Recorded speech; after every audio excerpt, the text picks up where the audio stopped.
Lewis, welcome to the podcast. Pleasure to have you down, bro. Really appreciate your time. You're obviously somebody who's doing a lot of similar stuff in the marketing space, so I want to dive into that. But for anybody who doesn't know you, what's that bio? What's that quick breakdown and summary of who you are and what you're about? I always tell people, I say we're the UK's most unorthodox and disruptive marketing agency. No, that's who we are. No, literally that's what I say, because it's unorthodox as hell. Like, we just do weird stuff. But I think it's because I'm an unorthodox and disruptive person, so it's just my personality in the business. Nice. And I say we like to cause chaos, mayhem. I'm the sort of guy that'll give a chimpanzee a machine gun just to see what will happen. And that's kind of what I tell people. And they go, I don't understand what you do. It's like, basically, I just cause like chaos. And document it. And havoc. Yeah, and document it. Yeah. And then turn it into an advert. In the marketing space, for anyone. And then we go, we can use that as an ad. But we sort of start the other way around, really. Yeah, so you're a creative, you describe yourself as? I would like to think so.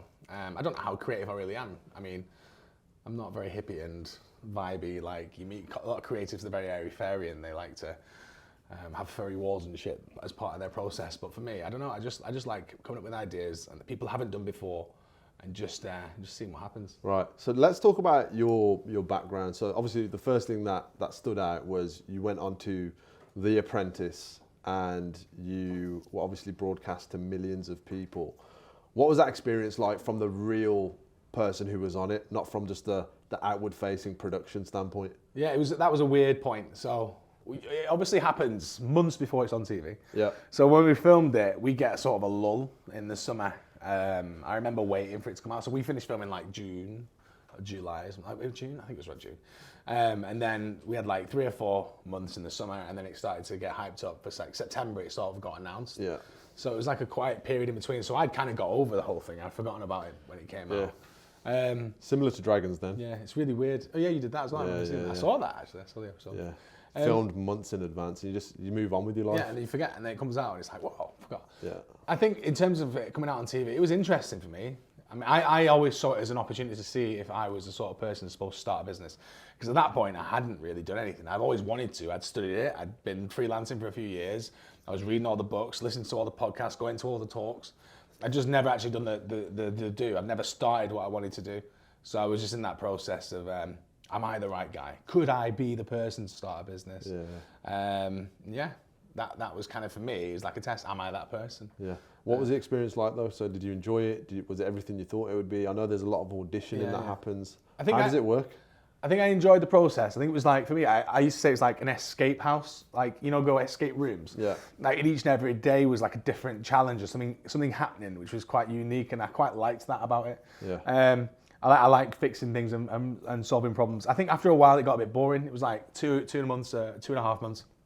I was just over it. I was like, I want to go back home. I'm fed up with being here. All cameras are here again. So I think towards the end I sort of stopped appreciating it. Seeing it come out on TV was quite cool. Obviously they edit it down. They make you look an idiot, but that was all fun and games. I didn't care about that. I thought it was funny. A lot of people really don't understand how TV works still, which is always hilarious. You see people like, these guys are idiots, and then you look at their profile and you're like, mate, like you wouldn't even stand a chance. Like, like the sort of person that sits there picking their nose going, oh, I could do better than this. But that's what it's supposed to make people feel like they could do it. Yeah. And I actually forgot about the fun side of it. Like I went on there because I wanted to do it as a business sort of show. I completely forgot about the fun stuff. Like, so did you go on there to build your personal brand? Did you go on there because you actually wanted to test yourself, or was it that you genuinely wanted that? I think 250 grand investment. Yeah, for me, I genuinely thought I'd get 250 grand. I think I'd always wanted to be a business person, and I'd watched it and I thought maybe this is my chance to get the money I need, because I always had the same mindset as everyone else. You can't start a business without money. So I always thought that. So I thought, oh, here's a chance to go for it, and if I get through these tasks, then I'd win it. So that's kind of why I applied. Yeah. But like I said, I completely forgot about the fact it's a TV show. I completely forgot about the fact you get to go to these cool events and you get a personal brand and people recognize you. I actually didn't consider that side of it, which is to my detriment really, because I could have played up more on camera. I could have had way more fun. I could have been like way more mischievous and cheeky. So you weren't strategic? No, I just did the challenges as they came. Yeah. And I think I was a bit too, because again, I was forgetting that it was going to come out on TV. I was a bit too raw. Like sometimes I lost my temper. Sometimes I I was pulling my face, I wasn't in the mood. Sometimes I messed up royally because I was trying to do it all myself. But if I was thinking ahead of time, I'd been like, oh, I should mess around on this. Don't get too stressed about the task because someone's going to see this. But for me, it was real. It was there. It was like real life. So I don't know. I didn't really see it as an opportunity to promote myself. Are the scenes real when they're going into a random shop and then they're speaking to the business owner and negotiating terms of is it going to be a £3 muffin or a £3.50 muffin? So how much of that is vetted? Obviously, you can't just go into any shop and start filming without consent. Yeah. Again, how does TV work? So like in that sense, you only get so much time in a day, right? So the film crew will have to go in first, tell them what's going to happen. Explain to them that the people are going to come in and try. So they'll do it on the day? Yeah, so they'll go in. Oh, wow. They'll ask if it's okay, come back out, sign forms, come back out. So you might want to go in somewhere, you got to wait for 20 minutes to go inside. And then when you go inside... So all of you lot are just waiting in a van? No, like we might be outside waiting or back in the van. And then we have to walk in, and then they have to get the walking shots, just come back out, walk back in, walk back out, walk back in. And then when you finally get in there, by that point, the production crew could have told them, don't do a deal unless it's like whatever. We don't know. So I think they stitch it up a little bit. But we do the discounts or whatever, and there's kind of like an unwritten rule where you can't actually leave unless you get some sort of a discount, which is why sometimes you get these 1 penny discounts. It's a little bit like production sort of make it into a TV show. It's hyper reality, isn't it? As they should. Well, they're trying to make it a fun show to watch. It's entertainment at the end of the day. If you went in there and you actually got a deal you wanted and then left immediately, then it wouldn't make good TV. So they want to make it like a nightmare. Yeah. With the benefits of going on that show, what do they look like? How do you think it's helped you or hindered you? I think the benefits are that, personally, you sort of think, you've been in this situation, you've tried what a business person would try. So it gives you more confidence to go and do stuff, I think. I think a lot of people who go on there, if you want to go on there and start a business, you probably come off there thinking, I could probably do this now. So it's a good sort of like a motivational sort of thing to get you going. I think the negatives are getting drawn into a lot of the bollocks, such as like going to the opening of a crisp packet and going to the national awards of social media and all that sort of stuff people tend to do. It's by like social influencer stuff. Like all the influencer stuff is a massive distraction. So I think people go on that and you get invited to all these different events and things happening and you sort of, oh, it's like party time, isn't it? Like, oh, I'm going to go to that thing, it's cool. So actually it's a massive distraction when it comes to work or starting a business. But yeah, I'd say that's the negative, but the positive is obviously the confidence it instills in you, the fact that you feel like you could be a business person, the fact people know who you are and what you do now. So, I don't need to tell someone that I'm a marketing person because they might have seen that I'm a marketing person on TV. That definitely helps. Yeah. Do you watch the recent episodes? I tried last year and I tried again this year. Last year I got bored pretty quick. This year I gave it like half an episode and I was off. Like, I don't know, maybe it's ruined it for me now. Like, I liked The Apprentice. I genuinely liked watching it. I really got excited when it came on. Now I watch it and I'm just like, nah. I feel like recently, because I haven't watched it. I've watched it on and off for like 10 years. I mean, I used to love it. But recently, if you see the guests on The Apprentice or the contenders or whatever they're called, what are they called? Candidates. The candidates, that's it, yeah. So when you see the candidates on The Apprentice now, recently I feel like a lot of it is to build a personal brand and a TV personality and actually try and leverage that to become more, public speaking or to become a social media influencer, etc., etc. Do you feel like that's accurate? Yeah, and was that around when you were on the show? Because you're only on there, 3-4 years ago? Yeah, 1,000%. So when I was on there, I genuinely, there was 2 or 3 people that were literally saying, I'm just here because I want to get a following and go on and do something else. Really? Which is their prerogative, isn't it? Yeah. I think the giveaway is, it's not very hard. You just have to look at what people have done since the show. Like, who's actually gone to work in a business? Who's actually building something in an industry?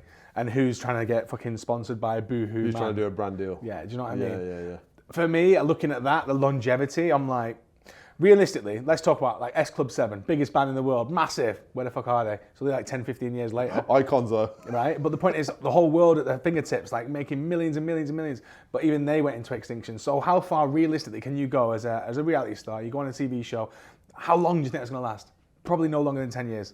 I mean, unless you're really, really lucky. You could be like the biggest thing since sliced bread. Somehow, by some miracle, you could be, and you still fade into obscurity.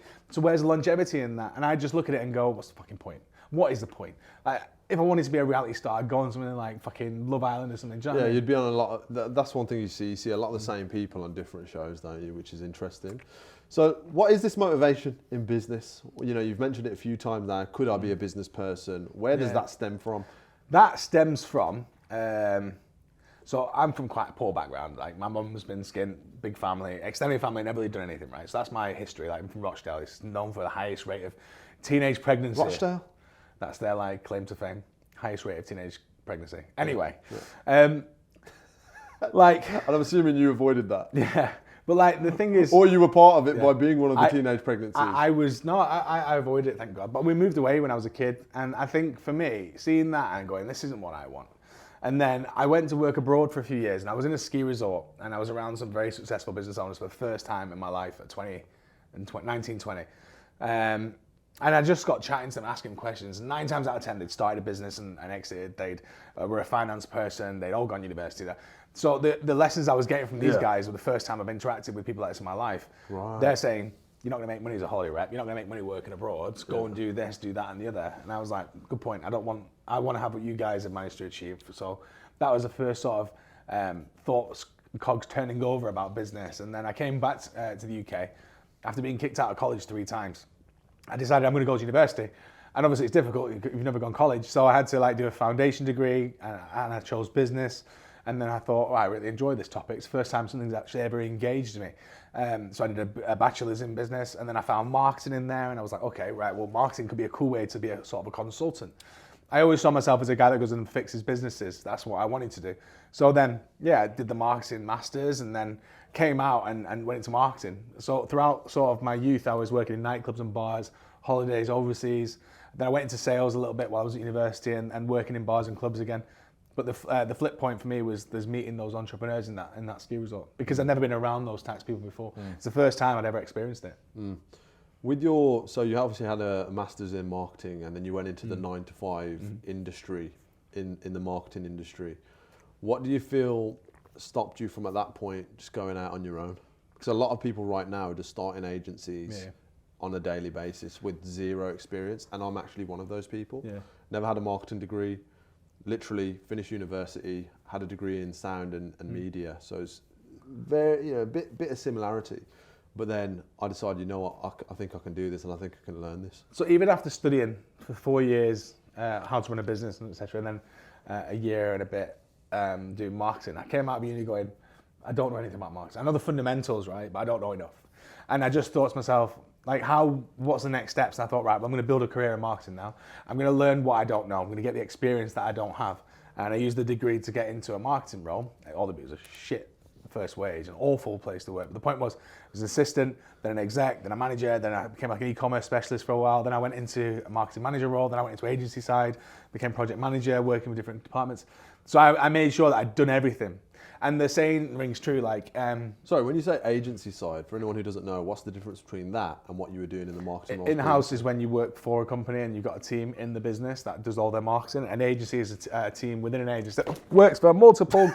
Woo! That was close. You were going to draw attention to that region, surely. Works for multiple clients, that was close, by the way. Works for multiple clients in different industries. So I could be working with lots of different businesses. But I think for me it was a case of I'm not putting you down or anything, but I just sort of looked at it and I was like, I don't want to rip people off. I don't feel comfortable and confident enough. I just looked at it and thought. What year was this as well? This was more, talking about how long ago was that? I would have been 24 when I finished masters, and then I started working. So even after working, so I'd started working in marketing while I was studying, and I got a proper marketing role. I was working in nightclubs and bars doing marketing. And then I did, my first proper role was at a software tech company. And I sort of went from there. The point was, I just didn't know what I didn't know. So I got all this experience, and I realized pretty quick that there was a lot of people blagging it.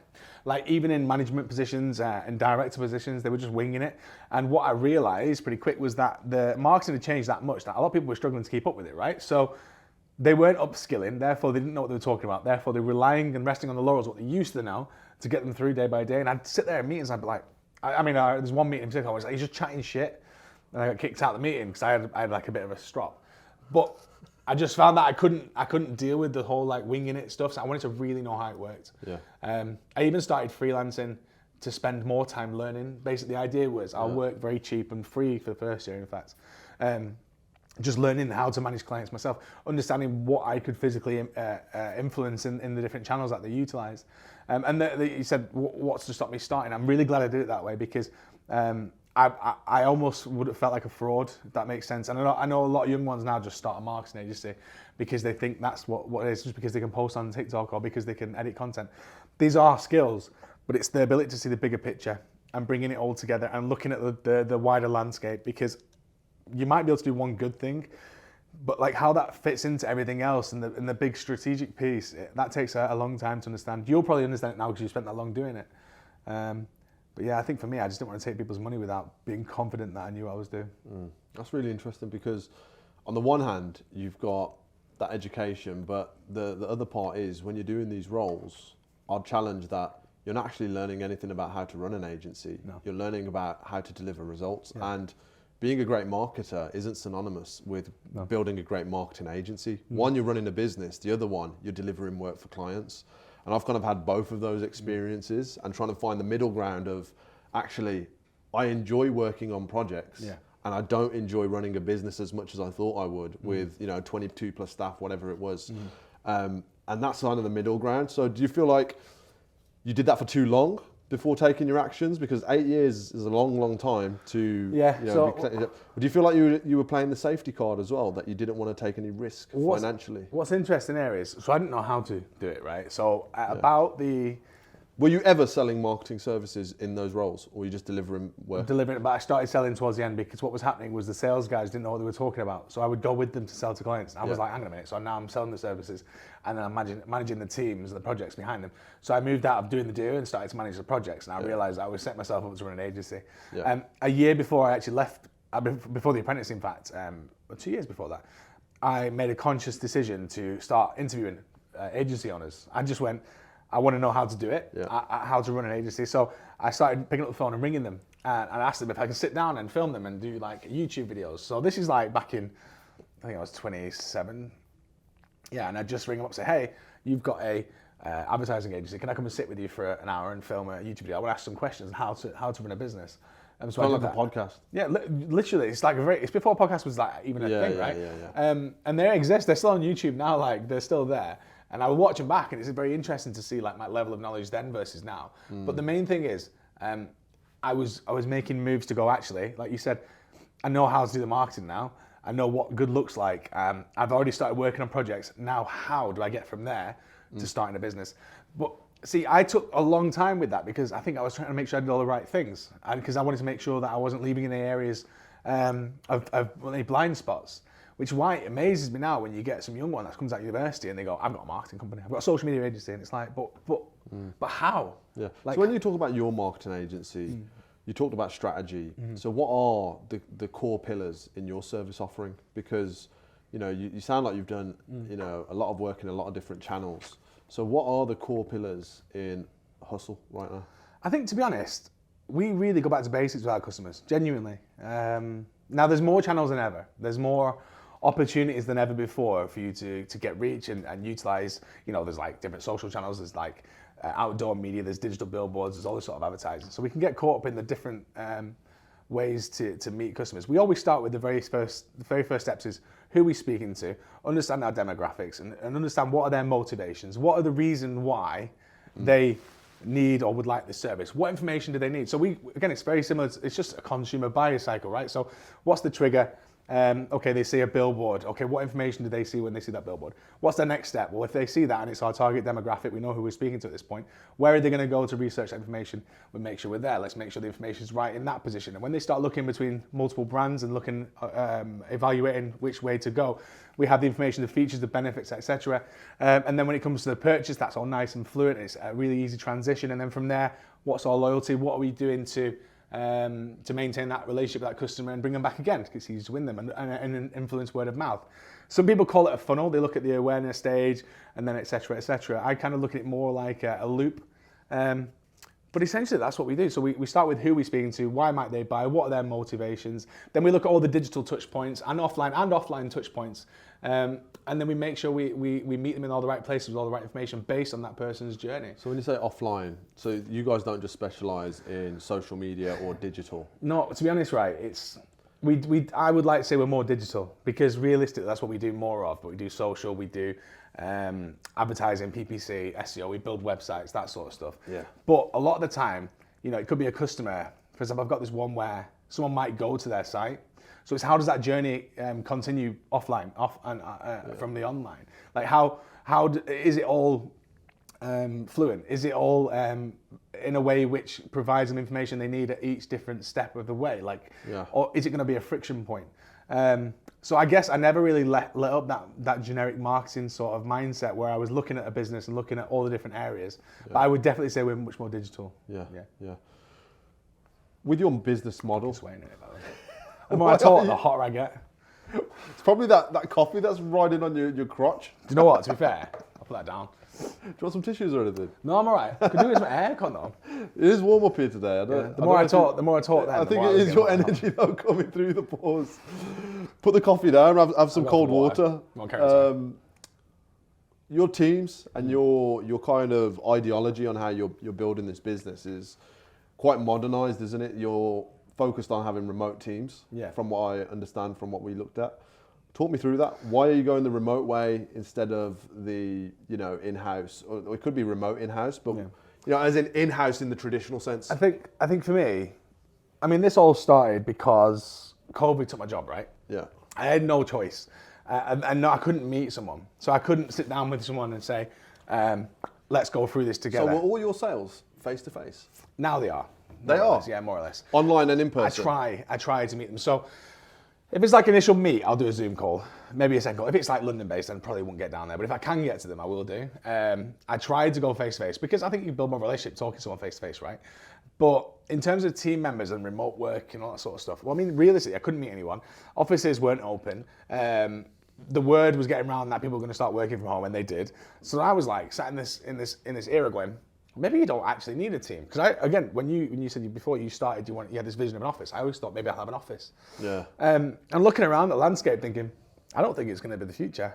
I think a lot of it will be remote. And I was like, well, what are the benefits to that? And I thought, well, we can work with anywhere in the world with anyone we want. I could build a team in the UK and maybe even Australia and service 24 hours a day. That's quite a common thing.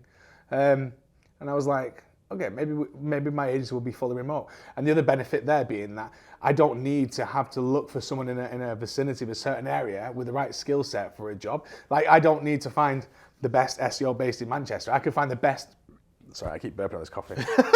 It's gross, man. I could find the best SEO who's worked with a sports brand who's a freelancer. And I thought, what are the side benefits here? Well, because I'd lost my job and no one was supporting me, and there was no furlough, I noticed that a lot of people were in the same situation and they were trying to support families. One of the first people I worked with was a girl who was called Liz, and she's got little ones, and she had no money coming in, and she was like, I'm a graphic designer. I said, right, I'm going to give you as much graphic design work as I can. So whilst I'm paying more to work with a freelancer, I knew I was supporting more people through COVID. Yeah. So I kind of thought that was a side positive to my. Does that make you feel good? Does that make you feel good? It made me feel like I was trying to support the other ones that had been forgotten about. And then it's kind of gone from there. So like now I'll work and I'll support, I've got a videographer, for example, who's really, really good at Reels and TikToks. Well, I'll pay that guy to do the job because, I know he's going to do a great job. I know that he's a student studying film. I know that he can do with the money. Rather than just me having one person in-house all the time, I know he's really good at that specific project. I've got different people that use different projects in terms of advertising. Like if I need a 2-man crew with lighting, those guys. If I need 3 guys, mic, sound, I've got these guys. Do you know what I mean? So yeah. I can, because it's all fully remote, I can pick teams that are right for the projects and the client versus whoever I've got in-house. Do you feel like there's any downside of having a contractor first or a remote team kind of project by project basis? Some of the challenges that I found with that is, first of all, availability. Yeah. So of course you have to have multiple suppliers that can give you the services, then communication and actually having what's their availability, what's the actual client's availability, matching all that up. And then you've got also in the worst case scenarios, even if agreements are in place, you've got non-compete agreements getting thrown out the window, and clients might message a freelancer, without including you, trying to get direct to the source.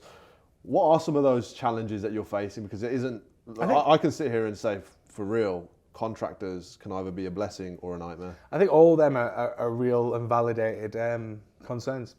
I just don't care. Like, I don't care. Well, message a freelancer, do it. They'll fuck it up anyway.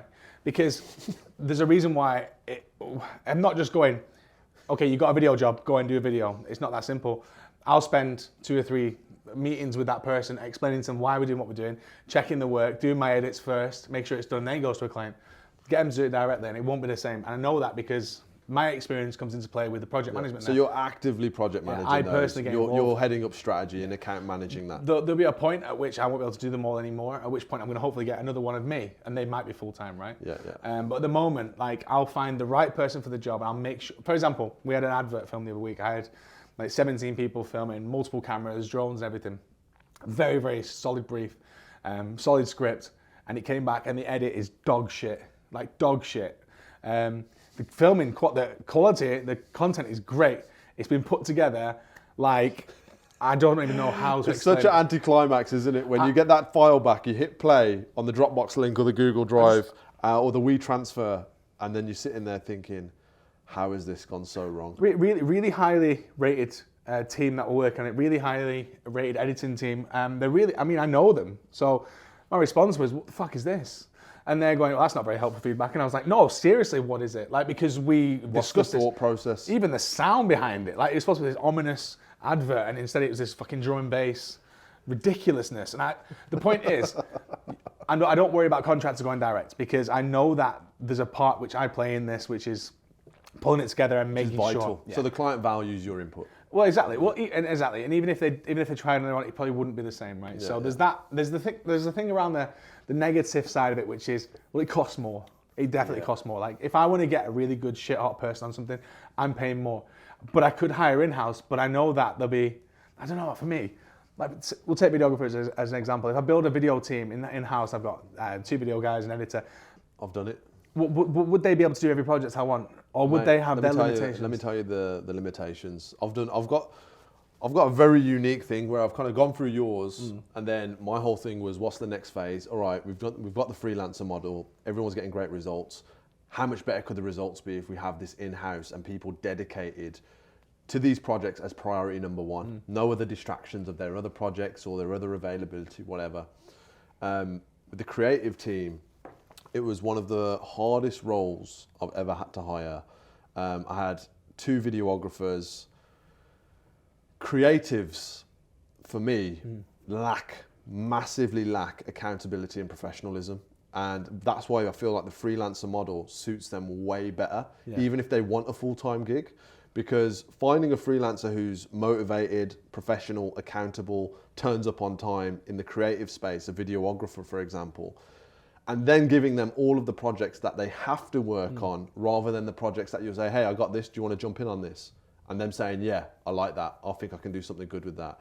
But then, their creativity is diminished, and what I started to see was production time would slow down massively. Procrastinating, like you said, when you were working in the agency world, 90% of the time, nothing's happening in that office, apart from small chitter chat. And trying to police that is, again, just a headache and a noise you don't want to create in your own business. And then I even remember hiring another videographer who was transitioning before I sacked one of the other guys for his performance. It was even like we were on a CBD shoot, half the gummies went missing. He'd yammed them all himself, and he was feeling it, like, for real. And it's just completely unprofessional. You know what I mean? Like, dude, just take them home. You know what I mean? Don't be getting high off the client's supply. We're actually liable to send them their products back. You know what I mean? They're not for consumption. Anyway, so then I actually got this guy to show the other guy, and I said to the new guy, I was like, look, this is exactly why he's not going to be continuing in this role. What can you do to alleviate these problems happening with yourself? Mate, first 2 months, superstar. Loving it, love being busy, love having not to worry about sales process and building relationships. Just here's your work, create, do what you do best. And then after 2 months, exactly the same problem started to evolve with the guy, obviously, except the eating the CBD stuff. Yeah. So there's challenges on both sides, and I feel like it feels like the grass is greener in your position, where I thought the grass would be greener if I have a full in-house creative department, and it was really cool. For example, anything that I'm doing on my day-to-day, I can just literally send a Slack message upstairs if I'm in a meeting that's interesting and say, come and get a minute-long reel out of this content. That was like convenience.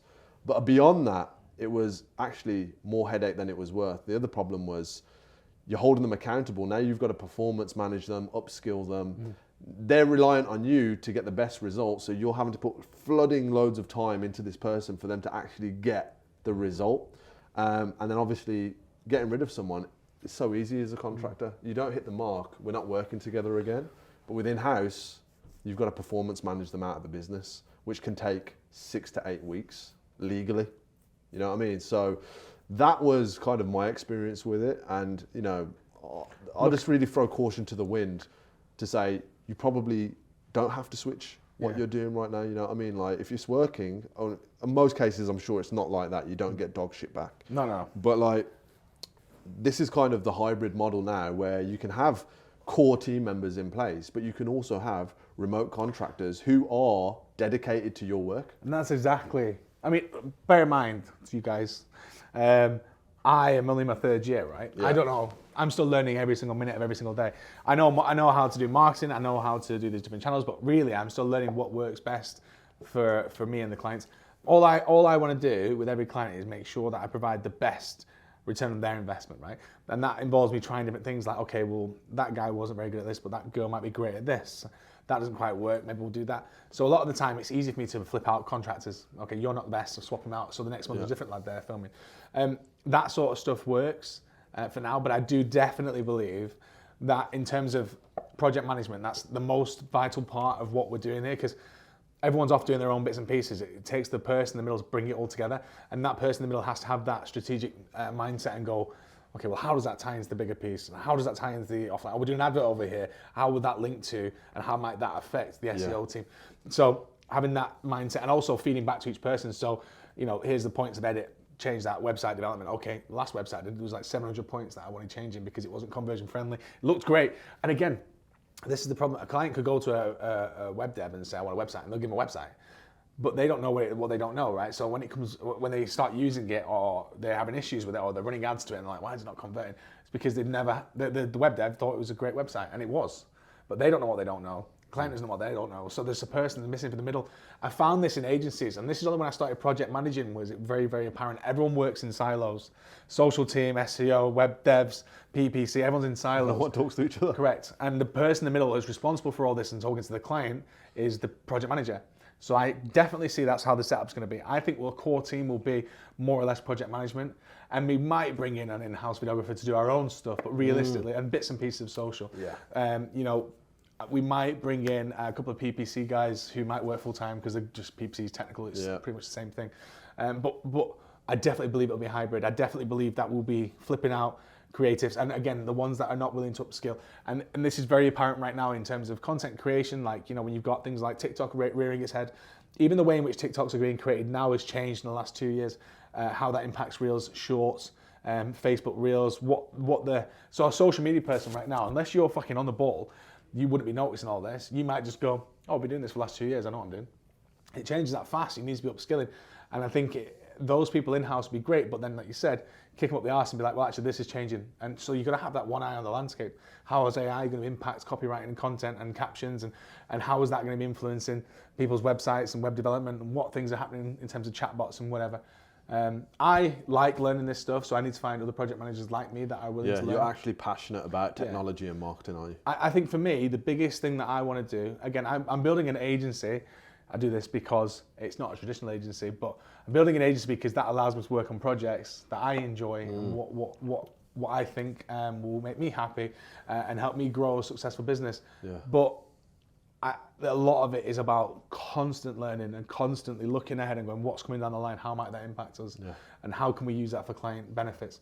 The best part about that is the faster you are at learning, you get all the initial benefits and the ROI for the clients. Years before even their competitors even look at what's coming about, especially the big brands.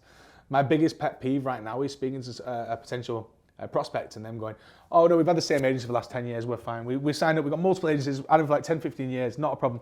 10 fucking 15 years ago, like my fucking phone 10, 15 years ago, I think I had a BlackBerry. No, I had something shitter than a BlackBerry. The point is, Nokia. To 10, 15 years ago, how much are they going to be on the ball? Because if you're a big company, it's harder to upskill. How many of those staff? Are they just resting on their laurels? They're just pillars. Are they just outdated? Yeah. They're just waiting for retirement. And whereas you look at these younger, I mean, don't get me wrong, I'm not a massive fan of someone just starting a company and saying I'm a marketing expert, because I don't think that's how it works. But the ones that are boutiques and smaller and specialise in certain areas, that maybe like yourselves with social media, I wouldn't know if you're boutique, you're a bit bigger than that, but like an experiential But when agency. we started, the only thing we did was Facebook ads. Yeah. So it was like one skill, do it really well, and learn everything there is to know about Facebook ads. And then From Facebook ads, you then start to realise, Facebook ads only work with good content. So now we're a content creation agency. Oh, okay, once we've got an ad and it goes to a landing page or a website, if it's dog shit, we've got to build that for them fresh as well. So naturally you become a multi-service agency where you're looking at SEO for landing pages or websites, and then you're looking at email to try and actually get more return on investment.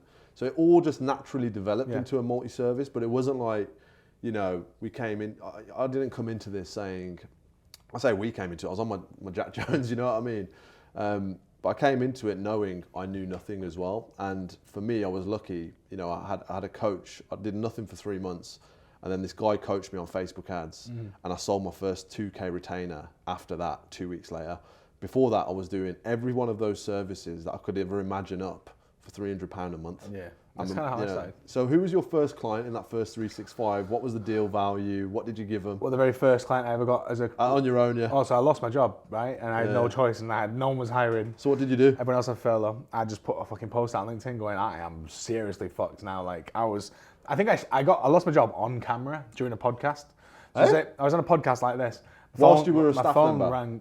I just took a new job. I was starting a travel company at the time. Yeah. Great start. Great timing even. I picked up the phone, I answered the call, and the guy's like, we have to let you go. But as it happened, I was just talking about people losing their jobs and saying like, I might not have a job tomorrow. And no one knows what's going to happen. And you got a call. phone call. Was it a live stream? Yeah, it got caught on camera. I put it on. It's on LinkedIn somewhere, showing the actual moment I lost my job. Oh, they're like, he's expecting it anyway. And I came back and I was like, fuck me now, I have no money. Tempted fate. And bills were due. So my very first client was. They're still with me now, actually. I don't really talk to them anymore, which is really weird. I have to pester them when I go and go meet them, so they just let us take over, which is annoying. But we just do their SEO for them now. But when it first started, we were doing things like coming up with some social ideas. Problem was, it was a very cheap service offering, right? So I was like, whatever you want to pay, I'll do it. How much? I can't remember now. It was like, my very first client was like £200 a month. This was for freelancing. I did it free before that counts. But the first paid client, £200 a month freelancing, and I would do fucking SEO. I built my website. I would do all the content writing. I would do the Facebook ads, the social media, film, anything. Yeah. And I was like, fuck me. I read back to an email before. It was like 50 quid. I was charging 50 quid a video. Like it takes like 7 hours. Full shoot, edit, delivery. Edit, it's like 7 hours of filming and this was before editing on your phone. It's like Premiere Pro days. That's what it was on. Final Cut. So that was kind of the first price. These guys that saved my ass for bills, I think it was like £1,000 a month. That's what the first retainer was. But I mean, realistically, in that, the profit was not nominal. Like, so I was just trying to pay the bills. It's a bit different now. Yeah. So what's the service offering now? Because you've spoken about media and content a lot. To be honest. So are you more of a content studio or are you more of a performance marketing agency? It's where I want to go, right? So we're currently more of a performance marketing agency. You'll come to me if your marketing's tired, right? And you go, we're not getting the return we want. I'll just quickly look at everything, make a strategy, and we'll just start implementing. That's kind of what we've been doing for a while. I'm not sure that's where I want to go in the future. I want to be much more of an advertising, experiential agency. My favorite thing is creating unique concepts and disruptive campaigns. So that could include billboard media, it could include something going viral, it could include something in person, an activation, filming it, encompassing all the content from the day and then sharing that as an advert to maximize impressions and shares and reach and click-throughs because it's relevant, engaging content anyway. So utilizing real in-person experiences, disruptive marketing and guerrilla marketing, capturing that and creating that into digital content. That's what I enjoy. I'd very much more like to become a disruptive advertising agency as the next couple of years goes on. Unfortunately, there's no point in doing that if they've got a dog shit website or if the social media has just been dead for 3 years or if they're not running social media ads after doing a campaign or they're not looking at offline tech. So like we still have to take into account all those other facets of marketing. Yeah. But realistically, I want to be much more advertising, creative concepts, experiential, in your face sort of stuff. Don't you find it exhausting having to come up with new ideas all the time? I'm tired. By the way, for you guys that don't know, my brain's not working right now. Like I'm fucking knackered. I've been like this for about 3 weeks now. There's a point where I just dip below a certain energy level and I struggle to get back out of it again. Yeah, it's like hearing because we do all of that stuff, you know, or similar, you know, and I've seen it with my staff and my team.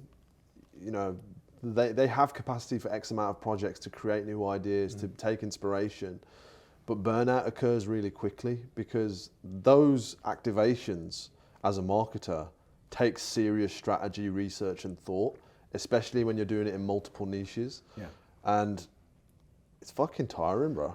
So right now, I would say a few times I've gone full burnout, can't get out of bed. Like I said, where are you at right now? Like in terms of 10 is a burnout, you're not out of bed. You're I'm obviously like out of an bed. 8 right now. You're at an 8. Yeah. So what's happening at the moment is I've got a lot of stuff happening, and I'm also chasing my tail with retained work. So making sure it's all getting done, and then I'm doing the edits and making sure I'm not editing it myself, but I'm making sure the edits are being done correctly.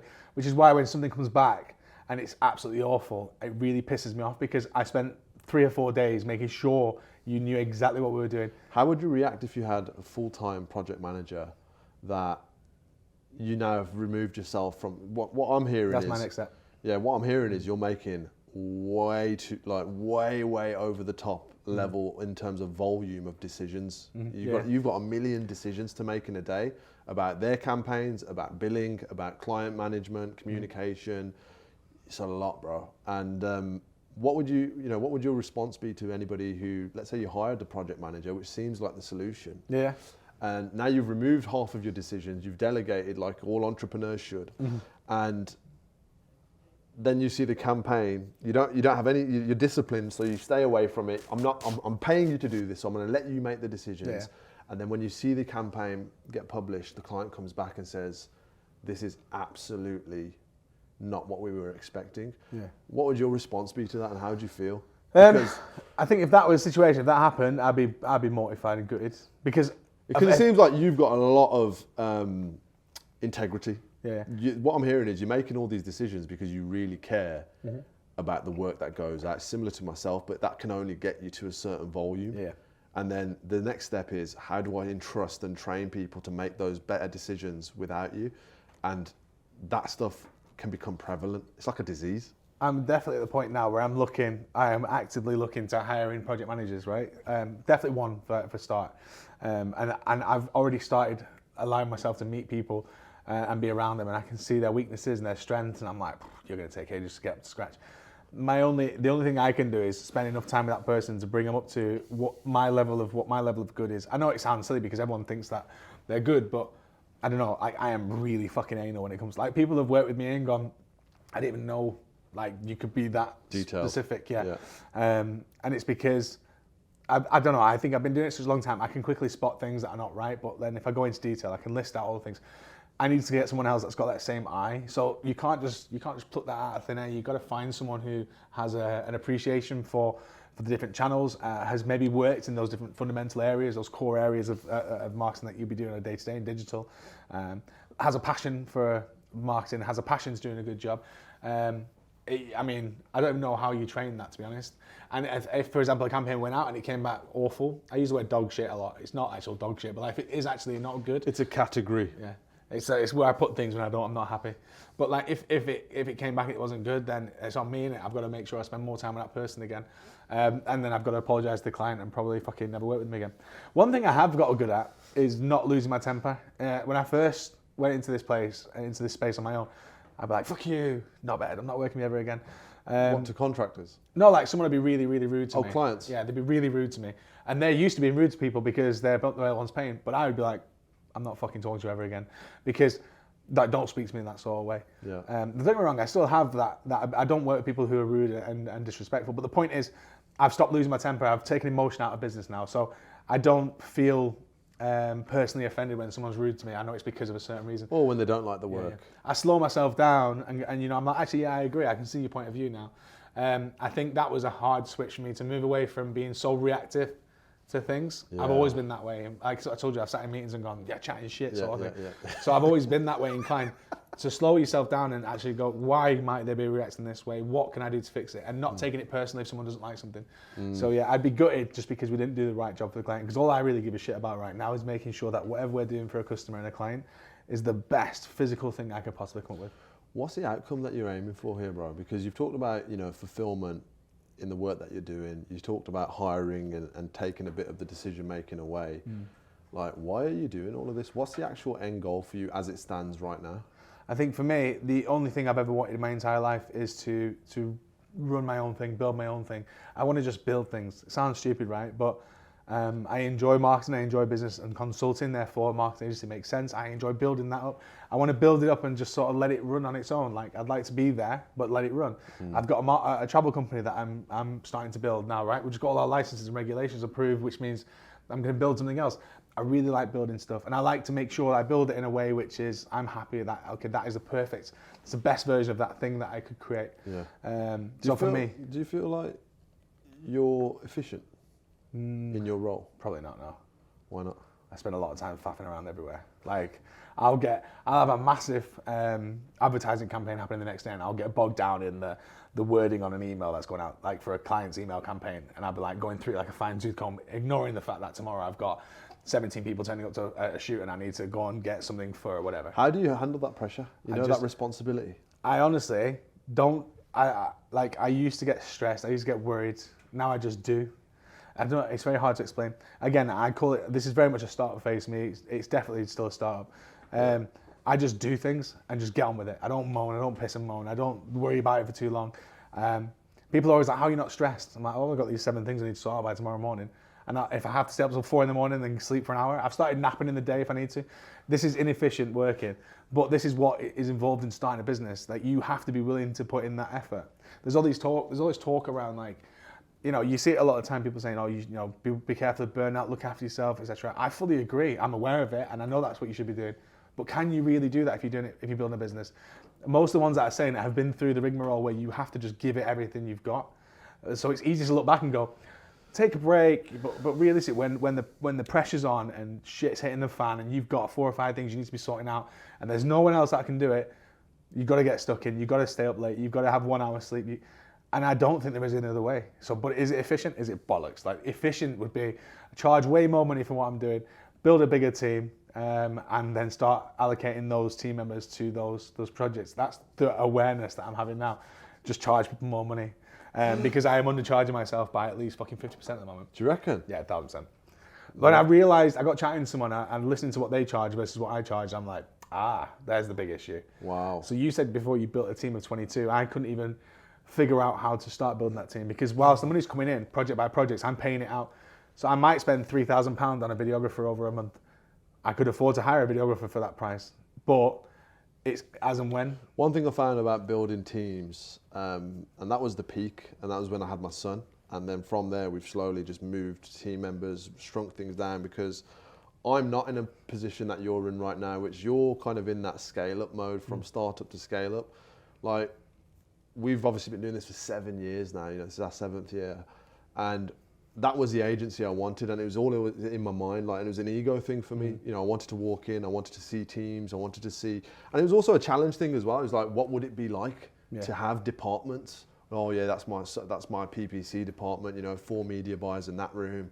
There's my 3 video and creative team, and they're on the road every day. And it was all just like interesting and curiosity getting solved in my mind. But then, what it took from me to manage those decisions, and I wouldn't be speaking to my executive team, I'd be speaking to the team leaders. The team leaders then used to report to a performance manager that I hired, and then I'll just be speaking to one person after I had my kids, so my first kid. So then I was completely removed from layers of the business, and on paper this is what we've been influenced and conditioned to think is the business, working on the business, not in the business. But what was actually happening behind closed doors was absolute meltdown and chaos of team members' mental health. The team leaders aren't reporting that back to the performance manager because they want to make it seem like they're doing everything right. The executives aren't, entrusting their emotions and the reality of their work-life balance because they were overrun with projects. So they're not telling the team leaders because they don't care. They just want to look good to the management team. And then again, when I walked back into it 3 months later, I took 3 months for just becoming a parent. I could just feel the energy. There was no happiness in that business. There was no fulfillment. There was no, talk about culture. There's a few toxic individuals who were like commanding. They were commanding my business, So obviously we got rid of them as quickly as possible, and started restructuring. And then it was like, okay, we need to bring new energy in, but then trying to add 1 or 2, 3 key players into the new energy, they just get consumed by the existing energy. So then that was a new challenge within itself, and I feel like we definitely scaled way too fast as well. And the thing I'd say is, there's no rush, man. You know what I mean? Like, you've got a lot of urgency with how you're delivering this information. Like right now, that's what I'm, gaining. Like you're going, bro. You know what I mean? Like you're in it. You're fucking fighting. Yeah. I could just see myself in yourself. But I can't do that anymore because, the 4 a.m.s, like, you can't do that when you've got kids. And there's a bigger, I've got a bigger responsibility and something that I value more than the business. But what you're doing right now as a startup is the hardest thing to do in business, which is, first of all, survive. Second of all, start adding key people in to help you actually build this. But then as soon as you add those key people, again, you've now got responsibility. Yeah. Forget the romanticized, you mentioned something earlier about you felt like you're helping people during COVID. Yeah. It sounds great. I did the same thing. I said to all my staff, I should have sacked half my workforce there and then. It really damaged our company. But I said, I'm going to be loyal to you guys. I'm going to keep you all on. I'm going to pay your wages. We're not going to furlough you. We're just going to keep paying you because we could at the time. And we were hoping that, the work would still keep coming in at the volume it was. Yeah. That was a romantic decision by me. Like, I was like the movie script, you know what I mean? Like, this is the ethical right thing to do. Speaking to mentors of mine, they were like, that was the dumbest decision you could ever make. You know what I mean? Like, you should have just done what needed to be done and then rebuilt, or not rebuilt, just maintained at that period of time. And I feel like agency owners in your position, even, with a lot less experience, a lot less talent, like, I know I suffered from this. I was in a massive rush, you know what I mean, to scale. And it was past survival because we had the retainers and stuff like that. But then, one thing that I think is really important is you got to, I know you said like, you're not going to grow as quick if you're taking the time off, but you're not going to be as good if you're not taking the time off. And you can't see it because you're in it and you're working on it so hard. But a lot of your strategy and what you're putting out on client campaigns, it will be super repetitive because you don't have the time with all the decisions you're making to be able to actually even take a breath and see the bigger picture, which is the most important part of your role. How does that sound from my experience hearing that? And the question I asked was, what did you want out of this? You know what I mean? What's the end goal? And the response you kind of gave me was, I love building things. So it was kind of like, you talked about that loop. It sounds like a never-ending loop. Yeah. I think right now you're speaking to me at that point, at that tipping point. So you're right. You're transitioning right now. Right now originally we were survival. Of course. Do some campaigns, pay the bills. Yeah. Now we're getting to the point where we're starting to thrive, where each day I'm getting new inquiries coming in, I'm sending proposals out regularly. Nice. So it's getting to a point where it is definitely a tipping point. Yeah. Which the next step will be to start to build a team and like not necessarily a massive team, but just build people in the right place and group. allow us to move to the next level. Yeah. It very much is stepping stones, and you're fully correct. Like, I am in it right now. I'm in the thick of it. Whenever you see people speak on stage or whatever, everyone forgets the graft bit in the middle, because they don't. During that period, most of them aren't talking on camera like this. Like, I should be actually doing fucking work. My backpack's there because I'm going to go do work straight after this. Yeah. The point is, they don't really. So when you look back, you sort of, it's like rose tinted glass. You forgot about it. Yeah. But like, I'm talking right now in the middle of the fight, in the thick of it, which is like, okay, well, how are we going to get to the next level? What do I need to bring in? Oh shit, we've had 2 more inquiries today. Oh fuck, that's just come in, and it's like in, straight back out, proposal, projects in, pass it out. So it's constant like this at the moment. But I think for me, I definitely have planned a way through it. So I'm not just going to keep doing it like on repeat. It's like, okay, well, what are the next steps? And I do need sometimes to take a moment. I do have people I speak to, mentors and things like that. I bounce ideas off and say, right, what are my next steps out of this situation? I need to get to here, but until I get to there, I need this. I need 3 more clients to get to there because I need to hire that member of staff. I can't hire that member of staff without the 3 extra clients. We're currently on a fucking like this basis. Yeah.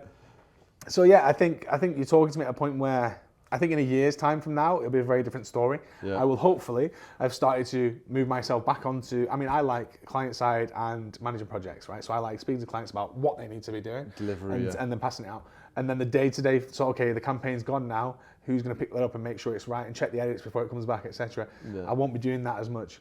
You know, who's going to be sometimes logging into a client's social media because there's been an issue or whatever, or the website's going down are my fucking favourite thing. Or for us, it's Facebook ad accounts website's going down. gone missing. What do you mean? Well, I did this one thing. So what did you do? It's not a big thing. Just change the name servers. It's just like, I tried to add a box. How? It's not. And then you'll look. It's a custom coded website. Yeah, it was. And you look at it, it's like, oh, I'm responsible as well. That the official term for that is clusterfuck. Like, you've well and truly. Also known as dog shit. It's amazing. But like that sort of stuff pops up all the time. And I think that's where my stress comes up. I'm busy doing something, then something else over here. And you've got to quickly switch. You're always putting out fires, yeah. But I don't think that's abnormal. I think that's a very It never goes away. way. Yeah. It's just different fires. Exactly. Like when you grow your team, now you're putting out fires on behalf of team members. Yeah. One of the things that I absolutely hated about growing a team was we now had to get all of these legal documents drafted. We had to get a staff handbook on common sense. Like you can't wear sliders to the office to come to work. Yeah. There's a minimum level of standard for hygiene in the office. These things are not common sense. You soon find out.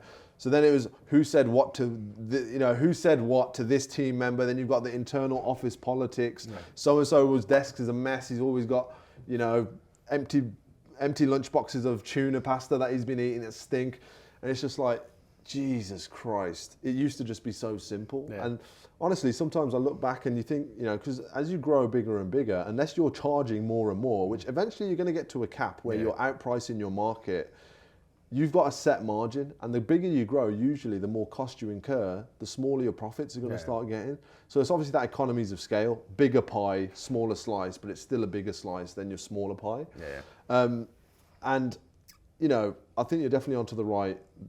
First of all, you have to be this human being, in my opinion, to get through this and to get to that next stage of going from startup to kind of scale up or automated business.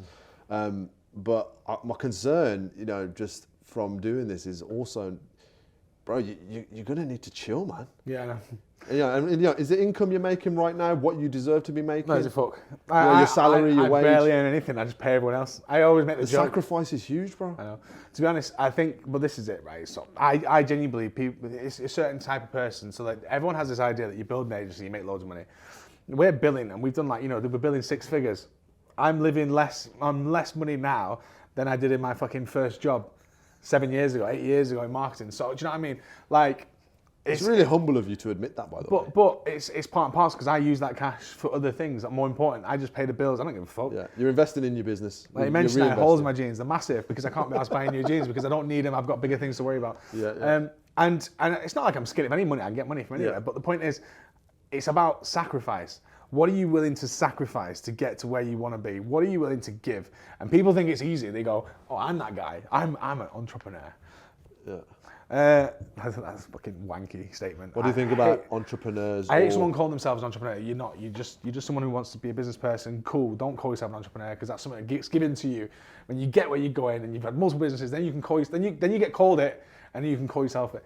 Annoyingly, on my Instagram it says entrepreneur, but I didn't choose that. They did, and I can't get rid of it because you lose your tick thing. But the point is, I'm scared if I change it, it'll go away. So I've got to leave it. But even I think that's a bit wanky. The point is. So you're scared of losing that tick? Just because it helps me get into inboxes with clients. So if you see, so it's part of your outreach strategy. Yeah. But the point is, I think it's what are you willing to give? What's the sacrifice you're willing to make? Now I wanted to build a business as long as I can remember, way back to 21 years old when I met those guys in that resort. That's all I wanted. I used to look at business owners on their phone, constantly answering the phone every day, and I'd be like, "Fuck, I want to be this guy." Now my phone rings every 5 minutes. I fucking think it's hilarious. Yeah, but the point is, I am that guy. That's what I'm doing. I am fighting fires. I am solving problems that are on a bigger level. Yeah. I'm speaking to clients in America because the campaign didn't go live in Dubai and shit like that, and I'm not there. But it's my work. And meeting challenges. So for me, that's the chaos. Yeah. I thrive in it. I enjoy it. Yeah, I'd love to be able to go to the gym 5 times a week again and eat healthy and stuff. And I do try and bring myself back and do that sometimes. But the point is, I wouldn't have it any other way. And a lot of people think Oh, it definitely sounds like a nice way of living. You start a business, you grow a business, you make millions, but it isn't that simple, because for 4 or 5, 6, 7 years, you might have to sacrifice everything. You might have to live on nothing. You have to sacrifice the nights out. You can't go out. You have to work till 4 in the morning, have 1 hour nap, and then go straight to work. Like, you're gonna have to give it everything. It doesn't matter if it's a marketing agency, travel company. It doesn't matter what space you're in. Like, how much are you willing to give? Because that's what it's going to come down to. So why are you willing to give so much? Because it's all I ever wanted. All I ever wanted is to change my family. I use the word change my stars, yeah?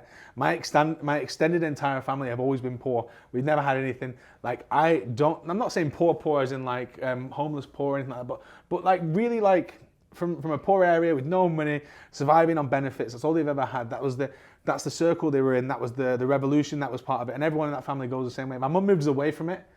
So I think it's now my responsibility to make sure that we take advantage of that situation, move. I mean, I'm the first one to go and get a degree, the first one to get a master's degree in the extended entire history of our family. Wow. So you think of it like that and you think, well, what's my life going to be worth? Like what's going to happen when all is said and done? I could die tomorrow, I would die happy because I gave it everything I had. People say like, oh, you went on The Apprentice because you wanted to be a celebrity. No, did I fuck? I went there because it was another stepping stone to get a business. Like anything I do, every action I take, everything that I get involved in is because all I want to do is go from here to here in my life and make sure that my generation of family members, they have what we never would have had. When was the first time you realised like your family's poor? Like in school, just like simple things like kids would go shop and buy sweets, but we could never buy sweets. Free school dinners, people ask me why I had free school dinners. That sort of stuff. I wanted to learn guitar when I was a little boy, and I couldn't learn guitar because my mum couldn't afford to do it. So I just couldn't learn guitar. But then everyone else in school was learning instruments because their family was paying for it, you know? When I say poor, I don't mean, again, like, it's a normal fucking story for a northerner. Like, a lot of people in the north, and especially Birmingham up, like, it's just a way of life, and that's just the way it is. And that's how everyone just survives. But what if you didn't just have to survive anymore? What if you had the fucking capacity to use whatever you had within your lifetime to change the next generation? And that's what I'm kind of going for. So I enjoy building things because I know if I build as many things as possible and I do it well, eventually that will come back in terms of wealth and financial freedom and stuff like that to allow me to do something else. I don't want my kids to have what I never had, do you know what I mean? And my mum hates me saying shit like that on TV. I said it on The Apprentice. She hates it because it's almost like it's embarrassing, but it's not embarrassing. The more we're aware of it, the more we can change the situation. Pretending it's not existing, pretending it doesn't happen, pretending that every single year she didn't cry and like at Christmas when she had to pawn a jewelry to pay presents, all that bullshit. Ignoring it doesn't do anything. So deal with it. And for me, that's the biggest motivator for me. I don't give a fuck what anyone says. I'm doing it because, and this is why I'm willing to give it everything. Because what else is there? Like, there is nothing else. Yeah, the absence. Do you feel like some of those, it sounds like, obviously, I had once my parents got divorced, I was put on free school dinners through my mum and her income. And she was working, but we still needed that support. And I went to quite a good school in an affluent area. It was called Haybridge. And I was probably one of 5 people in my entire school that would go up and they'd ask for, everyone would swipe their little dinner card and they'd just have my name there to say, yeah, it's free. And also, because it was free, I'd get everything. I'd get all the main, all the dessert every day, a nice custard cake or whatever. And people were like, how are you affording that? I'm like, it's free. You know what I mean? It wouldn't make sense. But a lot of those times, I didn't realise it at the time, but, a lot of those times of, going without in those moments, they were sometimes embarrassing. You know what I mean? Like sports teams, for example. My parents never put me in any sports teams as a kid. And it just so happens when I get to make my own decisions, I got myself a scholarship to go and play basketball in America, you know what I mean? So like I could have thrived from younger having those opportunities, but obviously money wasn't there in order for me to play those sports and stuff like that. Do you feel a little bit like there was, in some of these moments, they've obviously stuck with you. The moment you just said about your mom crying, pawning jewelry, just so you guys have something to open. Is that like traumatizing in a way? Is that stuff that you... I think so. Have you dealt with? Are you actively trying to understand those situations deeper, or are you kind of just like, it happened, screw it? No, I understand. So for me, I understand what led up to that. My mum only ever wanted a family. That's all she ever wanted. Yeah. And as a result of that, that's the life we had. Now, it's not a sad life. I had a great, happy childhood. But the point is, those moments stick with me almost, and I can picture it immediately. Yeah. So obviously it must have been traumatizing to some extent. Yeah. I can still remember going to school and getting free school dinners. I can still remember not being able to play guitar anymore and being upset about it. Do you know what I mean? Yeah. By the way, I can play guitar pretty sick now, which annoyingly would have been way better if I started when I was a kid. Yeah. But yeah, I think So the pain of that is a big motivator. yeah, it sticks with you. And I know that everyone's got a sob story, everyone's got a sad story, right? But it's how you deal with that. Now, some people become a victim. My biggest pet hate is when people become a victim of their circumstance. This is just the way it is. That's bullshit. It's never just the way it is. It doesn't matter what happens, doesn't matter what situation you're in. It is not the way it is. You can always change your situation and your stars. One of the first things I said to the press when I came out of The Apprentice was, I've got 0 in the bank, but I'm determined to change my stars, right? It was like a Manchester thing. I've got that saved because in a few years, it'll be, I've got 100 grand in the bank, I'm halfway where I want to be. Yeah. You know, in 10 years from now, it'll be, oh, that guy made $1 million. I don't give a fuck about the money. That's obviously a value you attach to, okay, he's reached that stepping stone, that stepping stone. I probably still won't be taking a salary at that point because I just don't give a fuck. I really don't care about buying things. The only thing I might ever buy is a car, like a nice car, and I swap them out every 6 months anyway. But realistically, I don't give a shit about buying things. I don't care about houses. I don't care about holidays. All this bollocks. I don't care about. Yeah, I do stuff because I go for work, right? Or I'm much happier going to Rome for a few days to work with a client and just going to a few things on there. I don't need these things because all I ever wanted in my entire life was to just build something amazing and great and then move on to the next thing and build something amazing and great. And I don't care what industries they're in. I just want to build things and see them succeed. And I think for me, it's very much like motivation is from being young and being in a helplessness position, a position of helplessness and not being able to help, not being able to do anything, and now saying, fuck it, I'm going to do everything I can, and I'm never going to stop. Yeah, so you've got you're basically taking absolute responsibility of your opportunity now, because when you're younger, you've got no real choice but to just accept your circumstances, and that's definitely throwing you, and it makes a lot of sense, bro. Yeah. Just hearing it. Obviously, we've been connected a while now, but obviously I've learned more in this last hour or whatever it's been, and it makes a lot of sense because you're very driven. Yeah. You know, the energy you have, even in just delivering your story and your ideas, there's like a high frequency behind that, which is really positive. You know, you're 32 years old now, so do you have an ambition to start a family at some point in your life? Is that something that you don't want to do? Yeah, no, I think for me that's kind of the end goal, isn't it? But even then, I look at the future and I go, what do I see? I don't see a big house. I don't see a family. I don't see. That's really interesting. I don't know if it's sad though. It's quite sad, right? People, because that's. It might not be that. It might be extremely enlightening. Yeah. Well, I don't know. That's not the end goal for me. I don't know what I actually picture anymore. I think the one thing I do. You don't know where it's going. The one thing I do always say, and the one thing I think is the most important part of what I'm doing, is the fact that when I get where I'm going, it has to be inspiring to as many people as possible. I guess the reason I'm doing this is because I want to tell those kids that it was possible. Yeah. Because when I was younger, he was told it was, by these rich guys when I was 21 years old, they were told it is possible. I read the books, heard the podcast, apparently it is possible. But how do you ever know if it actually is? You got to do it. Unless you found someone that went through that journey from being told they could do it, and then they actually did it. So I want to be the guy that got told I could do it, document it from day one, day dot. I've got videos, and I've got emails and things. I've got voice recordings where I've reached out to entrepreneurs at 21. I'm skint. I'm in university. How the fuck am I ever going to build a business? I built a business. This is what it's worth. I want to be able to go around and tell that story to as many young people as possible because they need to hear it, because they need to know it's not bullshit. They need to know it's not just like, you know, you got like people like Andrew Tate giving advice to kids and stuff, but like what he made money kickboxing. That's natural talent. Could someone else do that? Has he got rich parents? Who knows? And a lot of people from the adult industry, apparently. So, right, so you got a lot of people that have got like rich. They're quite rich and wealthy, and they go, "I did it. You could do it too."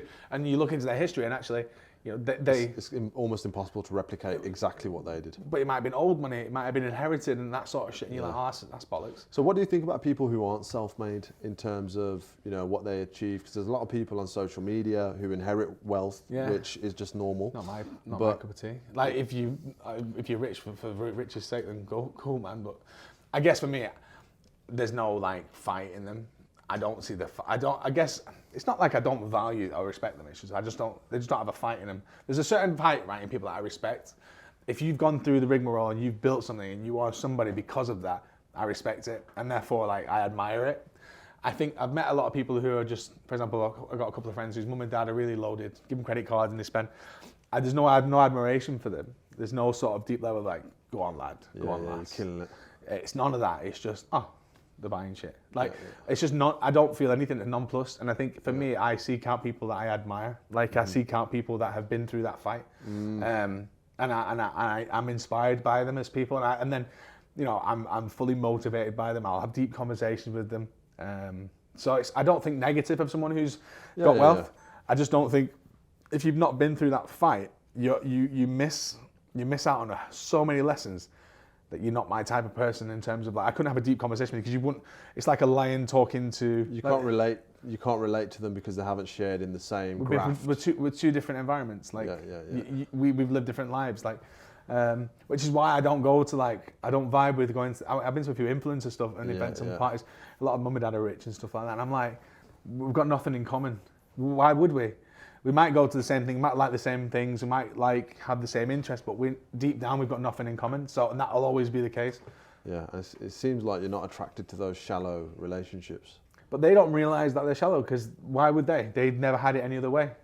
I think your experiences really define who you are as a person. Your experiences and your history really builds you out and rounds you out. And I think the people that have come from and done it by themselves, whether they've come from no money or they've just had to build their own life around them, they're very much more well-rounded. They're very much more resilient. They're very much more well-versed and educated, and on a life lesson sort of level. Yeah. I think those are the people that you should listen to. Those that I find them inspiring. Those I find engaging. But only those that have actually been there and done it. If you haven't been there and done it, I just can't vibe with it. For real. Yeah. What are you working on right now in terms of, you know, projects, niches? What kind of industries are you actually focused in? So at this very moment, we've got a couple of commercial businesses, actually, interestingly. Like industrial, we're talking, like B2B, make shitloads of millions of pounds revenue a year, making things no one's ever heard of. They're random. I've got they are great businesses, and they are normally great clients, though. Just like random. Because they're very open to anything you suggest. Well, we're trying to find the funny in one of these businesses, and I'm like, what's funny about this? But we found something, so that's good. I like the challenge behind that. We've got like a couple of like restaurants and bars. We've got like a retained client that makes signage. They're a massive franchise, American and based in the UK as well. We've got hundreds of franchises, but we're working with a couple of their franchises. Just like really random. One thing I like is when people come to me, and I like it when they've already got a marketing team, right? They've got marketing, they've got a head of marketing, and they might even have an agency already. And they come to us and go, what else can we do? Ah, nice. And that's where I really enjoy working with a client. I go, cool, you've got SEO, you've got a great website, you've got PPC covered over there, you've got your social ads running. Let's fucking get creative. Now you can flood it with ideas. Yeah, that's instead of having to build the infrastructure from ground up. That's it. And I call the other stuff, what we just said, the fundamentals. Yeah. And you were right before about social media ads. You can be running ads and you go, ads don't work. But actually, you look at the content, you're like, I'm not fucking surprised the ads don't work. And to be honest, looking ahead at what's coming down the line and being like, well, actually, how might Web 3.0, VR, AR, all that sort of shit impact the advertising space, the marketing space? And trying to stay ahead of the game a little bit and like start looking at, well, if I pull this thread, how might I be able to use that? Yeah. There's a lot of people trying to create things for the sake of creating things in marketing and advertising as well. Things that don't need to exist. Well, because on the base of it, marketers usually and used to get paid for billing hours. And that means you get paid for taking more time to just build things. So building a bigger website is better because we'll bill more hours. Building more ad creatives is better because we'll build more hours. But then because of the emergence of like agencies like ours, which are performance based, where, you know, if you don't get a client a result, at least in a month and a half, it's sayonara, goodbye. Yeah. They're not going to continue, regardless if you've got them on a 6-month contract, they're just not going to do it. Yeah. And because of that, now you're really billing on a project by project basis for a particular set of services. Yeah. And then if the outcomes work, great, we continue those services. And that's what I feel like the big difference between the traditional marketing agency setup and the new age marketing agency setup is. Like, we're way more sensitive to being judged on our performance. And we're not just focused on building stuff, because the longer the build, the slower the campaign's going to be launched. Yeah. Clients need a campaign now. Like, they don't necessarily even have 5-6 weeks to wait before it's all ticked off and all the copy's correct and all of it's been spell checked. Like, I need this in a week and a half because we've got no leads. Our existing business manager's dead. Their brand page has been banned. Like, all of these problems occur, right? Dude, I think it's actually incredible to hear how much fucking drive you've got. Like, it's almost exhausting to hear as well. Because if I'm being completely honest, it's like, you're like a rattling machine gun, like, da, da, da, da, da, da, da, da, da. And I have like an empathy and a concern, if I'm honest, bro. Like, you're fucking gonna drive yourself into the wall. Like, you're running through walls, it seems, like on a weekly basis, if not a daily basis. Yeah.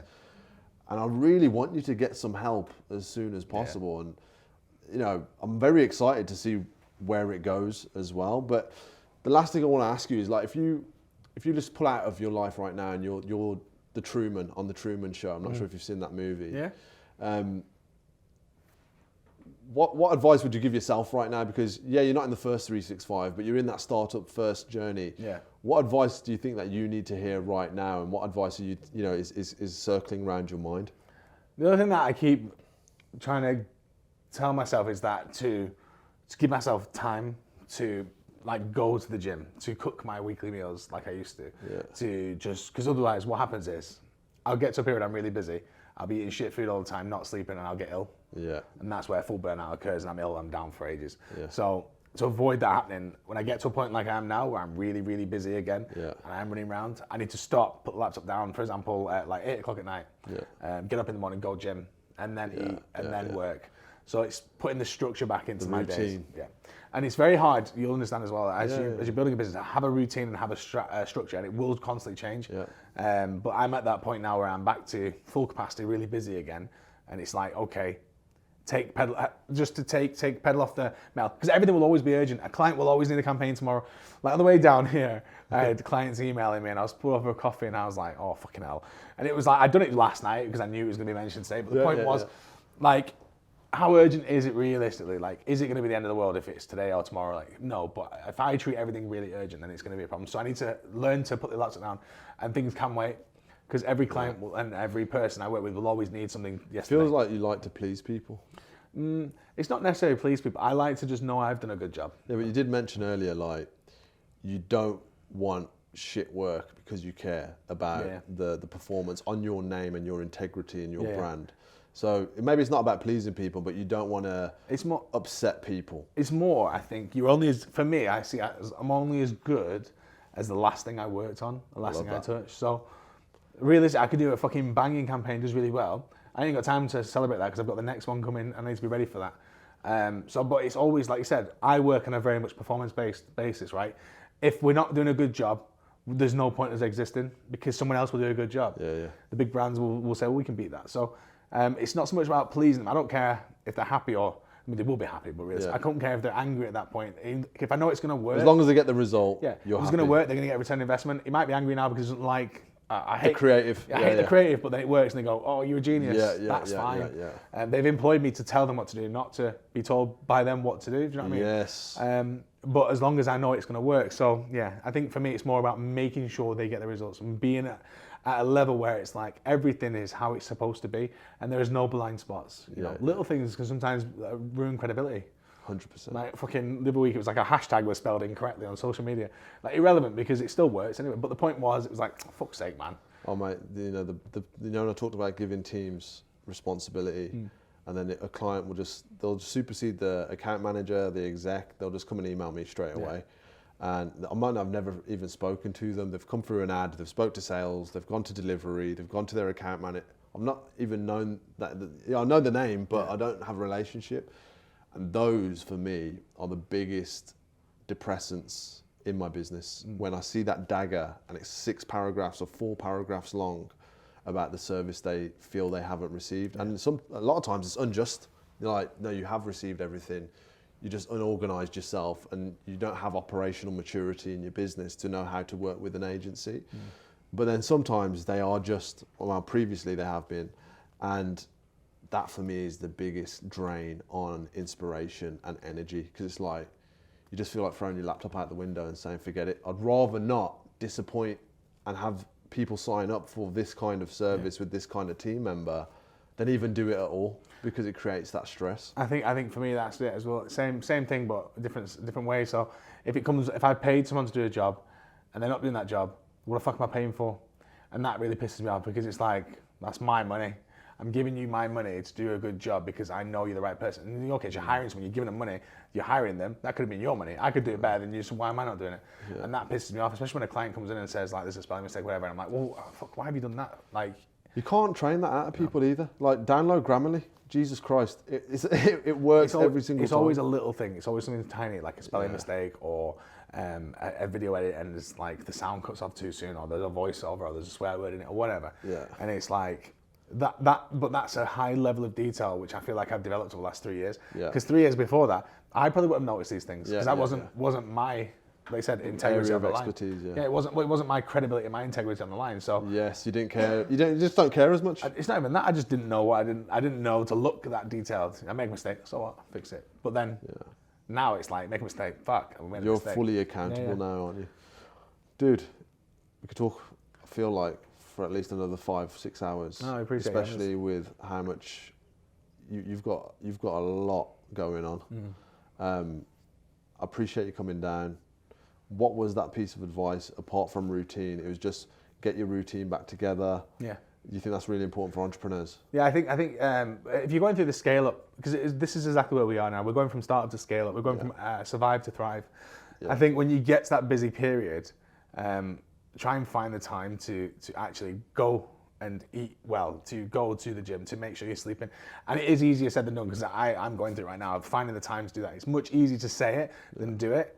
But that's the bare minimum of self-care, right? So eat well, exercise, and sleep. If you're not doing those 3 things, the body's never going to take you as far as you want to go anyway. I need to keep reminding myself that if I don't sleep right now, my body's not going to carry me through to do the next projects. I'm going to end up giving up and I'm going to hit burnout, whatever. So it is difficult to let go sometimes and actually take those rest breaks. But realistically, I mean, 12-hour days every day is fine, but as long as you're sleeping between, like, I probably worked harder now, more than I've ever worked my entire life, for less than I've ever actually earned in my entire life. But the point is, I don't care because I enjoy it, but I need to remember to take them breaks, to eat well, sleep well, and exercise. That's my own advice that I need to give myself. I think I need that advice as well. Because when you throw other things like parenthood in the mix, well, that's another mix that everyone has a battle with as well. Yeah, for sure. Lewis, thank you for coming on, bro. Where can people follow you if they want to take a more interest in your journey? If anyone wants to find me, it's just type me in, Lewis Ellis. You'll find me on everything. Pretty much LinkedIn, Instagram, Facebook. Where are you most active? I probably use LinkedIn more than anything, to be honest. Yeah. Amazing. Thank you, bro. Let's cut it there. Amazing.